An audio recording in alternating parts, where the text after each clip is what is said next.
پاکستان میں ویسے ہی عوام کے حقوق کو آگ لگی ہے، اور پیٹرول بم تو ایک پہلے پھٹا تھا، ابھی یہ کیا کہتے ہیں وہ انگریزی میں ہے adding fuel to the fire, کہ اسی آگ پہ ابھی پیٹرول چھڑک رہے ہیں. اور مجھے لگتا ہے کہ یہ سلسلہ انفارچونیٹلی آگے جائے گا، کیونکہ اس حکومت کے 4 سالہ ریکارڈ نے یہ ثابت کر دیا کہ 4 سال میں انہوں نے معیشت میں ایک دھیلے کا کام نہیں کیا. سب سے پہلی بات تو یہ کہ چیئرمین صاحب نے پرائم منسٹر کو اپیل کی. پہلی بات یہ نہیں سمجھ آتی کہ جب قیمت ہولڈ کرنی ہو تو پرائم منسٹر صاحب خود ٹی وی پہ آتے ہیں، جب قیمت بڑھتی ہو تو وہ نیچے اپنے منسٹرز کو بھیج دیتے ہیں خوشخبری دینے کے لیے. یہ کہاں کا لیڈرشپ کا اصول ہے؟ اگر کوئی اسٹریٹجی ہے، اگر یہ اتنا کوئی ضروری فیصلہ ہے تو پرائم منسٹر صاحب خود آ کے کیوں عوام کو کیوں نہیں سمجھاتے کہ وہ کیوں کر رہے ہیں؟ دیکھیں، یہ یاد رکھیں، کچھ فیکٹس آپ کے سامنے رکھتے ہیں گور صاحب کی بات کو بڑھاتے ہوئے. کل رات کا جو یہ پیٹرول بام تھا اور ڈیزل بام تھا، یہ پاکستان کی تاریخ کا ایک دن کا سب سے بڑا انکریز ہے. ایک دن میں پیٹرول کی قیمت جو ہے وہ 321 سے 458 روپے، 137 روپے بڑھی ہے. ایک دن میں ڈیزل کی قیمت 335 سے 520 روپے، 185 روپے بڑھی ہے. آپ کو یاد ہے یہیں پہ ہم بیٹھے ہوتے تھے مارچ اپریل 2022 میں نے وہ قیمتیں آج صبح نکالی. پیٹرول کی قیمت تھی 139 روپے، ڈیزل کی قیمت تھی 134 روپے. لاہور سے وہ سبز بس آ رہا تھا، اس میں شہباز شریف، مریم نواز، اس پہ مہنگائی مکاؤ، مہنگائی مارچ. 139 اور 134 روپے کی قیمتوں پہ آج ایک دن میں وہ قیمتیں چھوڑیں، اضافہ ان قیمتوں سے زیادہ ہے. تو وہ جو ڈرامے ہم دیکھتے تھے سوشل میڈیا پہ، پرائم منسٹر صاحب نے اپنے کپڑے پھاڑنے ہیں، مریم اورنگزیب جو ہے وہ رات میں اندھیرے میں پیٹرول کی قیمتیں چینج کرنے کی بات کر رہی ہے، وہ والے ڈائیلاگ ذرا چاہیے، کیونکہ حکومت کا کام عوام کے ساتھ کھڑا ہونا ہے. تو مہربانی کریں ذرا وہ والے ڈائیلاگز ان کو کہیں کہ خود ہی جو ہے وہ لگائیں، کیونکہ فرق جو ہے وہ صاف ظاہر ہے. وہ جو فیبروری مارچ 2022 کا ماحول تھا، میں آپ کو کہتا ہوں کہ خان صاحب ڈیل کیسے کرتے تھے. ہماری میٹنگ آفٹر میٹنگ ہوئی، ہم ایز ٹیکنوکریٹس خان صاحب کو سمجھانے کی کوشش کرتے تھے کہ دیکھیں عالمی منڈی میں قیمتیں جو ہے وہ ایسی ہیں تو قیمتیں بڑھانی ہیں. عمران خان صاحب کا ایک ہی پش ہوتا تھا، اور وہ پش یہ ہوتا تھا کہ حکومت نے کسی طریقے سے عوام کو ریلیف دینی ہے. یہ سارے آپشنز ہم ایکسپلور کیے. موٹر سائیکل والوں کو سبسڈی دیں، 2 قیمتیں چلا سکتے یا نہیں چلا سکتے، پیسے کہاں سے آئیں گے. خان صاحب نے جو ہے وہ ہمیں کہا ایز صوبائی منسٹرز کہ آپ لوگوں کو کنٹریبیوٹ کرنا پڑے گا. میں شاید اس وقت ہر چیز سے اگری نہیں کرتا تھا، لیکن وہ پروسیس دیکھ کے اور آج کا حال دیکھ کے کہ آج رات ٹی وی پہ 185 روپے ڈیزل کی قیمت بڑھا کے آپ کو یہ حکومت کے منسٹرز کہیں گے کہ ہم نے بڑا احسان کیا، ہم نے ڈیزل پہ ٹیکس نہیں لگایا، یہ ہماری بہت بڑی کامیابی ہے. یا یہ کہہ کے آپ کی گاڑیوں میں جو ہے وہ ابھی 450 روپے کا پیٹرول ڈلے گا، یہ کہہ کے آپ کو کہ جی ہم جو ہے وہ موٹر سائیکل والے کو جو ہے وہ پتہ نہیں کتنے 20 لیٹر کی سبسڈی دیں گے، اس کو بھی قیمت زیادہ ادا کرنی پڑے گی. ڈیزل پہ ہم نے ٹیکس نہیں لگایا، وہ بغیر ٹیکس کے 200 روپے ایکسٹرا دینے پڑیں گے. یہ فیور ہے. فرق دیکھ لیں. اس وقت میں اگر احساس ہوتا تو سب سے پہلی بات یہ کہ کانفیڈنس لینے کے لیے پرائم منسٹر صاحب خود آتے، خود سمجھاتے، کیونکہ وہ عوام کو فیس کر سکتے. وہ فیس نہیں کر سکتے. یہی ہوتی ہے ایک کریڈیبل گورنمنٹ، ایک جائز گورنمنٹ اور ایک فارم 47 کی گورنمنٹ کا فرق. گوہر صاحب نے ہندوستان کی مثال دی. میں اگین ٹیکنیکلی بات کر رہا ہوں, یہ ساری چیزیں میں نے اسٹڈی کی. یہ آپ دیکھ لیں, نہ گوہر صاحب نے یہ بات کی ہے نہ میں یہ بات کر رہا ہوں کہ جب عالمی منڈی میں قیمتیں زیادہ ہوں گی تو آپ کسی طریقے سے قیمتیں عادی کر دیں, یہ نہیں ہو سکتا. لیکن حکومت نے اس میں اپنا ریکارڈ جو ہے اس کا بیڑا غرق خود کیا ہے. سب سے پہلے جو ہے وہ پتہ نہیں 87 ارب یا 100 ارب کا ونڈ فال جو ہے وہ آئل کا مارکیٹنگ کمپنیز کو دیا وقت سے پہلے قیمتیں بڑھا کے, اور یہ کہا کہ مجبوری ہے, جو قیمت مارکیٹ میں ہوگی وہی قیمت جو ہے وہ ہمیں پاس آن کرنی پڑے گی. اس کے بعد 3 ہفتے پرائم منسٹر صاحب آتے رہے کہ میں حکومت کو ریلیف دے رہا ہوں, میں ریلیف دے رہا ہوں, میں ریلیف دے رہا ہوں, اور کہ میں قیمتیں نہیں بڑھاؤں گا. اور اس کے بعد وہی رات کے اندھیرے میں 185 روپے ڈیزل اور 137 روپے پیٹرول کی قیمتیں بڑھائیں. جب مرضی سبسڈی حلال ہو جاتی ہے, جب مرضی سبسڈی حرام ہو جاتی ہے, جب مرضی جو ہے وہ قیمت بڑھانا حلال ہو جاتا ہے, جب مرضی قیمت بڑھانا حرام ہو جاتا ہے. ایسے نہ حکومتیں چلتی ہیں, ایسے نہ عوام کو کچھ سمجھ میں آتا ہے.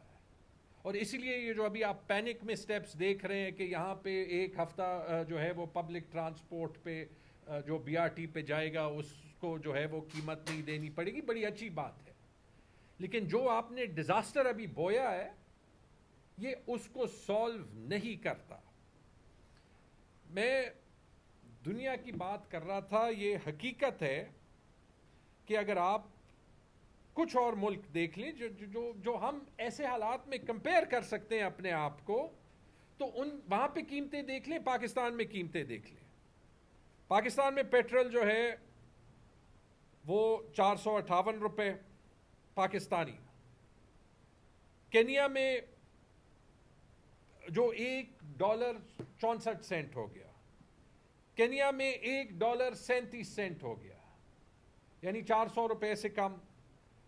بنگلہ دیش میں $1 ہو گیا, یعنی 280 روپے پاکستانی.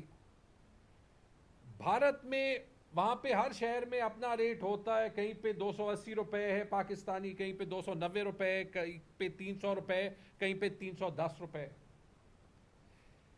سری لنکا جہاں پہ فی کا سامدن پاکستان سے ڈبل ہے, وہاں پہ 455 روپے ہے, تقریباً پاکستان سے برابر, لیکن تب بھی 3 روپے سستا. جاتے جائیں, ٹرکی میں پاکستان سے سستا, چائنا میں سستا, تھائی لینڈ میں سستا. یہ سارے وہ ممالک ہیں جو مڈل ایسٹ کے کرائسس سے متاثر ہو رہے ہیں. افغانستان میں پاکستان سے سستا. اور پھر یہ بھی دیکھ لیں کہ یہ بہت سے ممالک ہیں, اور یہ اس بات کو ڈسٹرائے کرتا ہے, حکومت کے اس دعوے کو تباہ کرتا ہے کہ انہوں نے معیشت پہ کچھ کام کیا ہے, کہ بیسکلی وہ جو کر رہے ہیں وہ صرف قیمت نہیں پاس آن کر رہے, وہ قیمت کے ساتھ ٹیکس بڑھا رہے ہیں. آج پیٹرول پہ جو 160 روپے پیٹرولیم لیوی ہے, یہ تاریخ میں کبھی نہیں ہوا, بلکہ جب سے ایران کی جنگ شروع ہوئی ہے آپ سمجھیں گے کہ پیٹرول پہ لیوی جو ہے وہ کم ہوگی, وہ 80 روپے سے بڑھ کے 160 روپے ہوئی ہے.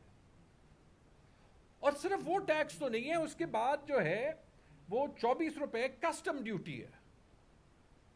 اور وہ بھی چھوڑیں, وہ بھی نہیں ختم کیا جو 2.5 روپے کلائمیٹ لیوی لیتے ہیں کہ پیٹرول گندا ہے اور جو ہے وہ آپ کو صاف پیٹرول استعمال کرنا چاہیے, اس کے لیے پیٹرول اور ڈیزل پہ 2 روپے لیوی. لیکن اگر کلائمیٹ لیوی لینا ہے تو جو ہائی آکٹین پیٹرول ہے, جو صاف پیٹرول ہوتا ہے, اس پہ تو ٹیکس آپ نے 100 سے 300 روپے بڑھا دیا. تو آپ کلائمیٹ لیوی کس بات کی لے رہے ہیں؟ 2.5 روپے ہیں, لیکن کوئی عقل نہیں سمجھ آ رہی, اور نہ وہ یہ چیز دیکھتے ہیں. فرق دیکھ لیں. گور صاحب نے ٹھیک کہا, انڈیا میں پیٹرول پہ ٹیکس تھا 10 انڈین روپے, 30 پاکستانی روپے, وہ کم کر کے 3 انڈین روپے تقریباً 9 پاکستانی روپے کر دیا. آسٹریلیا نے اپنا فیول ایکسائز ٹیکس آدھا کر دیا 3 مہینوں کے لیے. اسپین نے جو ہے وہ 5 ارب یورو کا پلان جو ہے وہ ڈالا ہے کہ فیول پہ جی ایس ٹی یا ویٹ جو ہے وہ کم ہو, 30 سینٹ, یعنی تقریباً 90 روپے کا وہاں پہ انہوں نے پیٹرول کم کیا اس کرائسس میں. کوریا نے اپنا فیول ٹیکس 15% کم کیا. ویتنام نے کسٹم ڈیوٹی جو ہے وہ کم کی ہے. برازیل نے وفاقی ٹیکس پیٹرول پہ زیرو کر دیے. اٹلی پورچوگل نے فیول پہ ٹیکس جو ہے وہ کم کیے ہیں. آئرلینڈ نے فیول پہ ٹیکس کم کیے. تو بہت سے ممالک نے جو ہے وہ ٹیکسز یا فیول کی قیمتیں بڑھائی ہیں.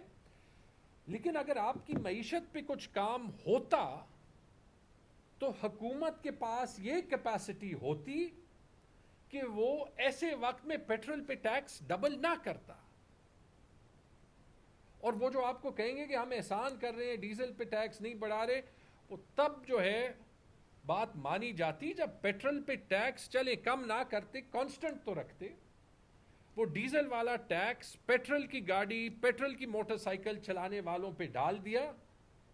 اور یہ کم اس لیے نہیں کر سکتے کیونکہ ایف بی آر نے آج تک 8 مہینوں میں اپنے ریوائز ٹیکس ٹارگٹ سے 600 ارب روپے کم کلیکٹ کیے.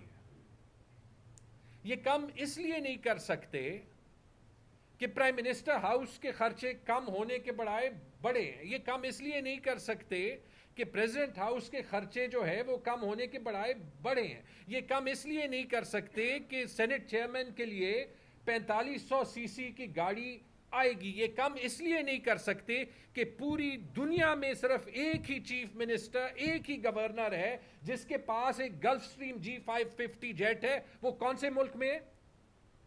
پاکستان. تو جب وہ خرچے کرنے ہیں تو پھر بیلٹ ٹائٹننگ ہم نے کرنی ہوگی نا. بیلٹ ٹائٹننگ وہ تو نہیں کرے گا جس نے اپنے لیے گلف سٹریم G550 جیٹ لیا ہے, جس چیف منسٹر نے لیا ہے.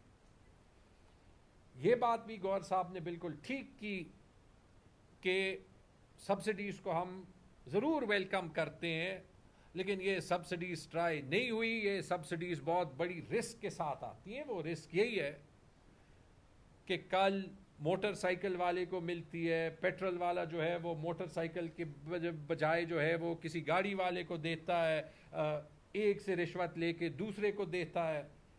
کوئی گارنٹی نہیں, اس کی کوئی گارنٹی نہیں. جیسے رمضان کے پرائسز کا ہوتا ہے کہ آپ کہتے ہیں کہ ٹرانسپورٹرز جو ہیں وہ فیس زیادہ نہ کریں, کہ انٹر سٹی ٹرانسپورٹ کی فیس زیادہ نہیں ہوگی. اگر جو ہے وہ ٹرانسپورٹرز کا نقصان ہوگا وہ اپنی فیس زیادہ کریں گے. آپ کو بھی پتہ ہے, مجھے بھی پتہ ہے. اس سب کا امپیکٹ جو ہے وہ عوام پہ ہوگا.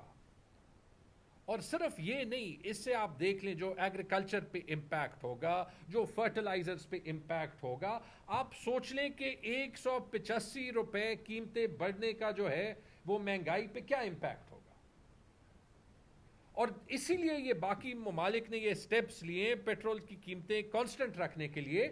اور پاکستان اس لیے نہیں لے سکتا کیونکہ یہ جو 4 سال آپ کو کہہ رہے تھے کہ انہوں نے معیشت ٹھیک کی ہے, انہوں نے معیشت نہیں ٹھیک کی, انہوں نے ججز کو ضرور ٹھیک کیا. واحد چیز جو ان کے خیال میں انہوں نے ٹھیک کی تو وہ کیا, لیکن ان کے پاس کوئی کیپیسٹی نہیں ہے. ورنہ یہ معیشت میں یہ پیٹرول کی قیمتیں کسی حد تک ایبزارب کر لیتے. بڑی کلیئر بات ہے, ان کو آئی ایم ایف نے کہا کہ آپ کے پاس یہ سپیس نہیں ہے.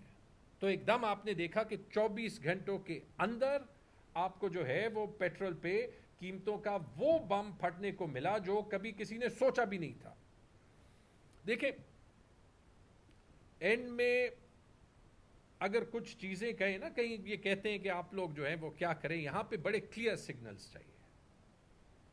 سب سے پہلا کام وہ جیٹ بیچے, سیل دا جیٹ, سیل دا ڈیم جیٹ. کیونکہ سگنل ایک چیز ہوتی ہے اور وہ سگنل یہی ہے کہ اگر آپ کے پاس اتنے پیسے ہیں, جیسے سارے حکومتی منسٹر کہہ رہے ہیں پنجاب کے پاس بڑا پیسہ ہے, تو ٹھیک ہے پھر پنجاب میں پیٹرول کی قیمت وہی رکھتے ہیں, کم از کم آدھے پاکستان کو تو جو ہے وہ ملے گا. اگر نہیں ہے then what are you doing in a jet. آپ نے اگر ایکچولی کرنا ہے, وہ یاد ہے اسی وقت میں یہ آیا تھا کہ ایک آئی جی کو, ایک جو ہے وہ چیف سیکرٹری کو 3 گاڑیوں کی الاؤنس ہے, 4500 سی سی کی, 2800 سی سی کی, 1800 سی سی کی. ایک کام کریں, یہ الاؤنسز کم نہ کریں, غریب سول سرونٹس کی میں بات نہیں کر رہا، یہ گریڈ 21-22 کے تو سارے سول سرونٹ کے پیٹرول الاؤنس سے زیرو کر دیں، ڈالنے دیں ان کو جیب سے نا، عام لوگوں کی طرح ڈالنے دیں، پھر ان کی جو تھنکنگ ہوگی پھر دیکھتے ہیں وہ کون سی پالیسی ایڈوائس دیتے ہیں حکومت کو۔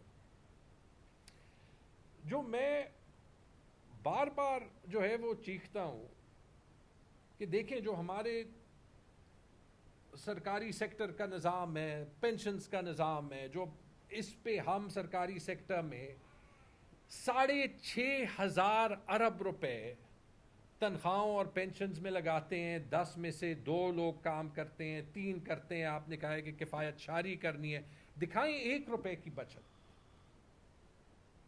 اس کا 4 سال میں کوئی حل نکالیں، چلے نہیں ہے تو دکھائیں کہ انویسٹمنٹ کتنی زیادہ ہوئی ہے، انویسٹمنٹ تاریخ کے کم ترین سطح پہ اکانومی کی 13% شرح پہ انویسٹمنٹ آ رہی ہے، چلیں دکھائیں کہ آپ نے پاورٹی کم کی ہے، ابھی احسن اقبال کی رپورٹ نکلی ہے، اس نے کہا ہے کہ پاکستان میں پاورٹی یعنی غربت تاریخی سطح پہ ہے، چلیں دکھائیں کہ معیشت بڑھی ہے، یہ 4 سال جو ہے ان کے فج فگرز کے ساتھ بھی پاکستان کی تاریخ کی سب سے معیشت جو ہے وہ کم سطح پہ بڑھی ہے، چلے دکھائیں کہ لوگوں کی قوت خرید بڑھی ہے، احسن اقبال کی رپورٹ یہ بھی کہتی ہے کہ 2016 کے مقابلے میں عام پاکستانی کی قوت خرید 12% جو ہے وہ کم ہوئی ہے، چلے دکھائیں کہ ٹیکسز جو ہے وہ کم ہوئے، آپ کو بھی پتا ہے مجھے بھی پتا ہے کہ جو تنخواہ دار طبقہ ٹیکس دے رہا ہے اس پہ تاریخی بوجھ ہے ٹیکس کا، چلیے دکھائیں کہ ایکسپورٹ زیادہ ہوئے ہیں، آپ کو بھی پتا ہے مجھے بھی پتا ہے کہ ایکسپورٹ اس سال 40% کم ہوئے، اور اس جنگ کے بعد کیا حال ہوگا؟ یہ ٹریک ریکارڈ جس حکومت کا ہو وہ واقعی پیٹرول پہ ریلیف نہیں دے سکتی، پہلی بات، اور دوسری بات جو بھی وہ کہتی ہے جب آپ کی عوام میں کریڈیبلٹی نہ ہو تو عوام آپ کی بات مانے گا نہیں، وہ آپ کے گلف سٹریم جیٹ کو دیکھے گا، وہ آپ کے لینڈ کروزرز کو دیکھے گا، وہ آپ کی شاہ خرچیوں کو دیکھے گا، وہ یہ دیکھے گا کہ پی ایس ایل جو ہے وہ تماشائی کے لیے بند ہے، لیکن چیف منسٹر پنجاب اس کو اپنے کانوائے میں یا اپنے مرسیڈیز میں جس میں ہائی آکٹین فیول ہی لگتا ہے وہ آئیں گی، وہ میچ دیکھیں گی، جو ہے وہ اور ان کے ساتھ منسٹرز اور ان کے ساتھ بچے، یہ نہیں وہ بھی دیکھیں، لیکن اس کے بعد کسی حکومت کی کریڈیبلٹی جو ہے وہ نہیں بنتی۔ اور اینڈ میں یہی کہوں گا کہ دیکھیں ہم پہ یہ حکومت بار بار الزامات لگاتی ہے، تب بھی کہیں گے آپ دوبارہ دیکھ لیں، یہاں پہ کسی نے یہ نہیں کہا کہ پیٹرول کی قیمت آدھی کرے، لیکن اتنا بڑا گلوبل کرائسس ہے، اس میں یہ تو جان جائیں کہ اس ملک نے ایک ہونا ہے، اور اس ملک نے ایک تب ہی ہونا ہے جب تھوڑی سی ریکنسیلیشن ہوگی، جب آپ عوام میں ٹرسٹ بلڈ کریں گے، اس کا راستہ نکالیں، وہی بات ہم پارلیمنٹ کے اندر پارلیمنٹ کے باہر ہر روز کرتے ہیں، تاکہ اس کرائسس سے ملک نکلے اور ملک جڑے، کیونکہ ہمارے ایکسٹرنل دشمن اتنے زیادہ ہیں کہ ہمیں آپس میں تو یہ لڑائی نہیں کرنی چاہیے جو ہم کر رہے ہیں۔ بہت بہت